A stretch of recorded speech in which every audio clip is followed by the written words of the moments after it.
أعوذ بالله من الشيطان الرجيم بسم الله الرحمن الرحيم وبه نستعين صلى الله على سيدنا محمد وآل بيته الطاهرين اللهم صل على محمد وآل محمد.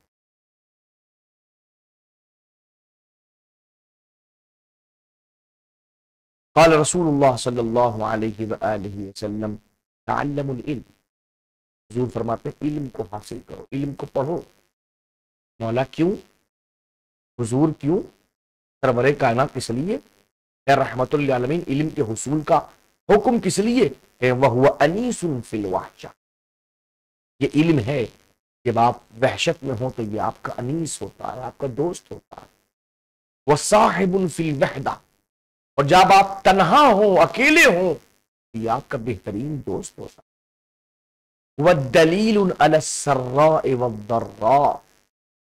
آپ کی خوشی اور آپ کی غم میں اگر کوئی چیز آپ کے لیے بہترین رہبر ہو سکتی ہے تو اس کا نام علم ہے. علم ہی آپ کے لیے بہترین رہبر ہے، چاہے آپ کے حالات خوشی کے ہوں، چاہے آپ کے حالات غم کے. وَسِلَاحٌ عَلَى الْأَعْدَاءِ. جب آپ دشمن کے لیے کھڑے ہوں، دشمن کے سامنے آنے کے لیے آپ کو اسلحے کی ضرورت ہے. علم دشمن کے مقابلے میں آپ کا اسلحہ ہے. فرماتے ہیں وَزَيْنٌ لِلْأَخِلَّاءِ. اور ہمارے جتنے دوست ہیں ان کے لیے باعث زینت.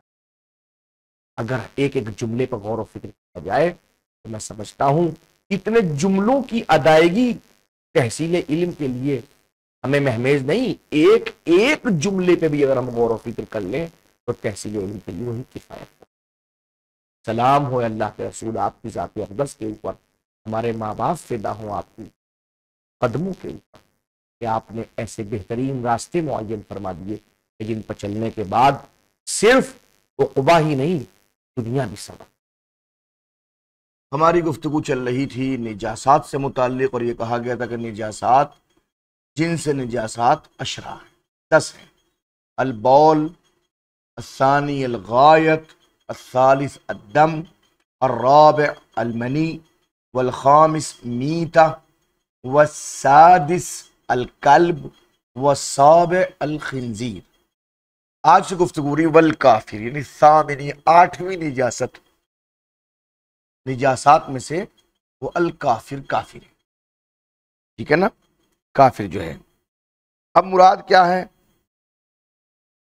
اصلین، چاہے وہ کافر کافر اصلی ہو. کافر کون؟ اصلی کافر. اصلی کافر کسے کہتے ہیں؟ جو ایک کافر باپ اور کافر ماں سے متولد ہو اسے کافر اصلی کہا جاتا ہے. اس کی اصل کفر ہے، ماں بھی کافرہ ہے، باپ بھی کافر ہے، تو اس کافر کو کافر اصلی کہا جاتا ہے. وہ مرتدن، یا کافر مرتد ہو. ٹھیک ہے نا؟ اب مرتد وہ کون ہے؟ جس کو جو مسلمان سے پیدا ہوا ہے، مسلمان تھا، پھر اس نے کفر کی طرف ارتداد کر دیا، اسلام کو چھوڑ کے اس نے کفر کو اختیار کیا. اب اس کی 2 قسمیں ہوتی ہیں. ایک مرتد ملی ہوتا ہے، ایک مرتد فطری ہوتا ہے. مرتد ملی کسے کہتے ہیں؟ مرتد اس کو کہتے ہیں کہ جو ملت کفر پر پیدا ہوا ہو. جو پیدا ہوا تو ایک کافرہ کی گود میں پیدا ہوا، ایک کافر گھر میں پیدا ہوا، ایک چیز. پھر وہ بالغ ہوا، بالغ ہو کے اس نے دیکھا کہ جناب اسلام دین حق ہے، اس نے اس دین حق کو قبول کر لیا. اب وہ ہو گیا مسلم. اس نے پھر بعد میں مسلمانوں کو دیکھا، ان کی حرکتوں کو دیکھا کہ نہیں، اس سے بہتر دین تو بھائی ہمارا پرانا ہی دین تھا. وہ پھر پرانا دین پہ واپس چلا گیا. پیدا ہوا تو کافرین کے گھر میں پیدا ہوا، مسلمان ہوا، پھر وہ جا کے چلا گیا، تو اس کو مرتد ملی کہا جاتا ہے، جس نے ملت سے ارتداد کیا ہے. ٹھیک ہے نا؟ چونکہ وہ ملت کفر پہ پیدا ہوا تھا، مسلمان ہو کے پھر واپس چلا گیا، یہ مرتد ملی ہے. دوسرا مرتد فطری کہلاتا ہے. مرتد فطری کیا؟ کہ جو پیدا ہوا اور میں کوئی ایک ماں باپ میں سے بھی مسلمان ہوں، چاہے ماں مسلمان ہو چاہے باپ مسلمان ہو، پیدا ہوا وہ تو گویا وہ مسلمان پیدا ہوا، بالغ ہوا اور بالغ ہو کے اس کفر کی طرف پلٹ کے چلا گیا، ارتداد کیا کفر کی طرف، تو اس کو مرتد فطری کہتے ہیں. فطرت کیوں؟ جو کل مولود یولد علی الفطرہ، ہر پیدا ہونے والا فطرت پہ پیدا ہوتا ہے۔ مراد کیا نہیں کہ چونکہ وہ ایک ماں باپ کی بنیاد پر، چونکہ ایک مسلمان تھا لہذا وہ فطرت پہ پیدا ہوا تھا، مسلمان تھا، اب اس نے فطرت سے انحراف کیا ہے، فطرت سے ارتداد کیا ہے۔ کیونکہ والکافر، کافر بھی جناب علی، چاہے کافر کافر اصلی ہو چاہے کافر کافر مرتد ہو، ٹھیک ہے نا۔ وَإِنْ انتحل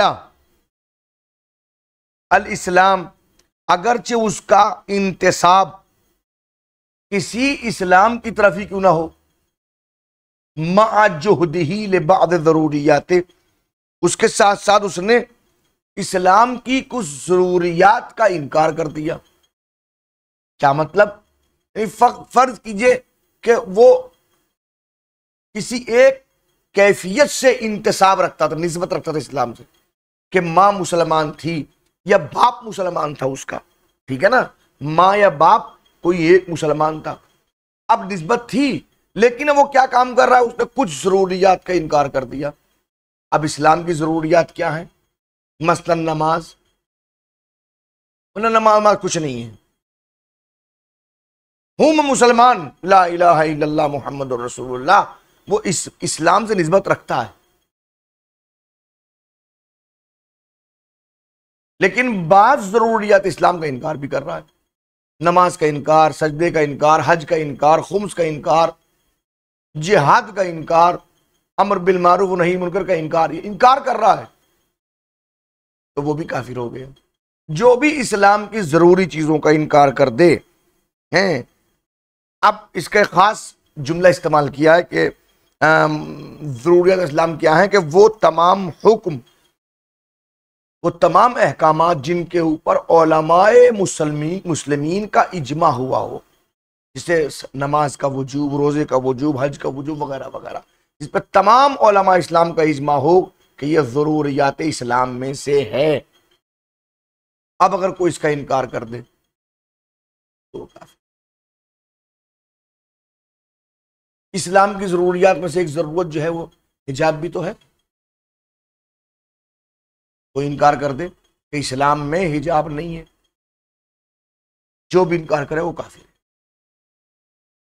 بات واضح ہوئی؟ آگے آئیے، وَضَابِطُهُ، اس کا کوئی ضابطہ بھی ہے کہ نہیں، کوئی قاعدہ ہے کہ نہیں، ہم کس کو کافر کہیں؟ اس لفظ کافر کے اوپر بے تحاشا بحثیں ہوتی ہیں، جس کو جی چاہا، جیسے جی چاہا آپ نے اپنا کام کر دیا، وہ کافر، وہ کافر، وہ کافر، دیوبندیوں نے شیعوں، بریلویوں کافر، بریلویوں نے شیعوں کافر، شیعوں نے ان کو کافر، ہیں سب کے سب مسلمان، سب کلمہ پڑھ رہے ہیں، اقرار رسالت کر رہے ہیں، اقرار قرآن کر رہے ہیں، توحید کا اقرار بھی ہے، سبھی کچھ موجود ہے، مگر اس نے کہا وہ کافر، اس نے کہا وہ کافر، وہ کافر۔ ضابطہ کیا ہے؟ اسے آپ کافر کہیں گے؟ کوئی اس کا ضابطہ ہے کہ نہیں ہے کافر کو؟ یعنی معرفت کافر کا قاعدہ کیا ہے؟ اب کریں، من انکر الالہیہ، جو الوہیت کا انکار کرے، یعنی مبدا کا، اسے کسی اوصاف کا، اللہ کی ایک صفت کا، اللہ کو رازق نہ مانے، اللہ کو خالق نہ مانے، اللہ کو حی نہ مانے، اللہ کو قیوم نہ مانے، اللہ کو نہ مانے، اللہ کے اوصاف کا انکار کر رہا ہو، سمجھ رہے ہیں آپ؟ یہ من انکر الالہیہ، جو الوہیت کا، الہیت کا انکار کرے وہ کافر، ٹھیک ہے نا۔ او یا، اب دیکھیں واو سے عطف نہیں ہے، او سے عطف ہے، او کا مطلب یہ ہے کہ الوہیت کا اکیلا انکار جو ہے وہ کفر بنا دے گا۔ اب کوئی لا الہ الا اللہ بھی کہہ رہا ہے، او الرسالہ، یا رسالت کا انکار کر دے، لا الہ الا اللہ کہنے کے بعد بھی کافر ہے، رسالت کا انکار کر دے، حضور سرور کائنات کی اجازت نہیں ہے۔ او بعض، یا بعض ان چیزوں کو انکار کر دے، ما علم ثبوتہ من الدین ضرورتاً، جس چیز کا ثبوت کا علم دین میں بعنوان ضروری ثابت ہے، جن چیزوں کو ہم دین کی ضرورت تصور کرتے ہیں کہ یہ چیز دین کی ضرورت ہے، ہمیں یہاں بھی ہے، اس کا انکار کر دے، کسی ایک کا بھی انکار کر دے، وہ کافر۔ بات واضح ہو گئی؟ 8واں مرحلہ کافر کا، والمسکر، 9واں مسکر، سکران والی چیزیں، نشہ آور چیزیں، مگر کیسی؟ اس کی ایک صفت لے کر، الماء، بہنے والی ہوں، بالاصالہ، اصل کی بنیاد کے اوپر، یعنی کہ اصالت کی بنیاد پر ہو، ٹھیک ہے نا؟ اب وہ مائع ذاتن ہو، بالعرض نہ ہو۔ مثلا فرض کیجئے کوئی جامد چیز ہے، یہ بھانگ جو ہے، جب ہم بھانگ استعمال کی جاتی ہے، یہ مائع تو ہے نہیں، بالاصل یہ پتے ہوتے ہیں، یا حشیش اور اس قسم کی چیزیں۔ اب دیکھیں، اس کو کسی بنیاد پر آپ مائع بنا دیں، وہ الگ جگہ پر ہے، لیکن بالاصل وہ بھانگ کے پتے آپ کے کپڑے میں لگ جائے، آپ کیسے استعمال کر لیں کہ پڑھ لیں، وہ نجس نہیں ہے۔ اب کوئی ضروری نہیں کہ ہر پاک چیز کھائی بھی جائے، وہ معقولات کی بحث الگ ہے، یہاں بات نجاسات کی ہو رہی ہے۔ جو بھی بہنے والی بالاصل ہے، شراب ہے، آپ کے کپڑوں پہ ایک بوند آ گئی، وہ نجس ہے، کپڑے نجس ہو گئے، تو اصل بہنے والی ہے۔ بات واضح ہوئی؟ والفقاع، بضم الفاء، اور یہ 10ویں نجاست فقاع ہے، فا کے ضمے کے ساتھ۔ والاصل فی، اصل کیا ہے؟ ان یتخذ من ماء الشعیر، جس کو جو کے پانی سے نکالا جائے، فقاع اسے کہتے ہیں، اس کی اصل اس کی جو کے پانی سے اس کو نکالا جائے۔ لیکن لما ورد الحکم فی معلق التسمیہ، لیکن جب آپ روایتوں کو دیکھتے ہیں تو حکم جو ہے وہ معلق ہے تسمیت کے اوپر۔ تسمیت کا مطلب کیا ہے؟ کہ جب اس کو بنایا جاتا ہے تو ایک قسم کی آواز نکلتی ہے، جو ابلتی ہے تو وہ ابلتے ابلتے ایک منزل وہ آتی ہے، اس میں سے ایک آواز نکلنے لگتی ہے، ایک آواز سی آنے لگتی ہے اس کے اندر ابلنے میں، خاص ایک جگہ پہنچنے کے بعد کہ ہاں اب تیار ہو گئی ہے۔ تو چونکہ یہ بات روایت میں وارد ہوئی ہے حکم معلق تسمیت کے اوپر، ثبت لما اطلق علیہ اسمہ مع حصول خاصیتہ، تو ثابت یہ ہوتا ہے کہ اگر اسم کا اطلاق اس پہ ہو رہا ہو اور وہ اس خاصیت کے حصول کے ساتھ ساتھ ہو، ابل بھی رہی ہے اور اس کے اندر آواز بھی فرض کی پیدا ہو رہی ہے، تو اس صورت اس کو نجات میں مانا جائے گا۔ او اشتباہ حالہ، یا یہ کہ اس کا حال مشتبہ ہو جائے، ابل رہی ہے، یہ اس میں خاصیت پیدا ہوئی نہیں ہوئی ہے، اس میں آواز آئی نہیں آئی، پتہ نہیں بھائی، ابھی ہمیں پتہ نہیں ہے، ہمیں کیا معلوم، جو لوگ بناتے ہیں انہیں پتہ ہوگا، ہمارے اوپر حال مشتبہ ہوا، نجس ہے۔ بات واضح ہوئی؟ وَلَمْ يَذْكُرِ الْمُصَنِّفُ هُنَا مِنَ النِّجَاسَاتِ الْأَسِيرِ الْعِنَبِ، مصنف نے یہاں نجاسات میں اسیر عنبی کا ذکر نہیں کیا، اس شراب کا کہ جو عنب سے، ہاں انگور سے بنائی جاتی ہے، اذا غلا، جب اس میں غلیان ہو جائے، اسے ابالا جائے، واشتدا، اور اشتداری گاڑھی ہو جائے وہ، ولم یذہب فلفا، اور اس کا 2/3 حصہ نہ جل پائے۔ اس کا ذکر نہیں کیا مصنف نے، کیوں نہیں کیا؟ کہ لعدم وقوفہ علی دلیل، چونکہ مصنف کو کوئی دلیل میسر نہیں ہوئی اس کی۔ کیسی دلیل؟ یقتضی نجاستہ، کہ جو اس کی نجاست کا تقاضا کرتی، جس کی بنیاد پر نجاست ثابت ہوتی، تو کوئی چونکہ مصنف کو کوئی دلیل نہیں ملی، اس بنیاد کے اوپر مصنف نے یہاں پر اسیر نبی کا ذکر نہیں فرمایا۔ جناب علی آپ اپنی طرف سے کریں، خود یوں ہی کریں کہ نہیں، کما اعترف بہ فی الذکر والبیان، مصنف نے خود اپنی کتاب ذکرہ میں اور کتاب بیان میں اس بات کا اعتراف کیا ہے کہ بھائی مجھے کوئی روایت ایسی نہیں ملی۔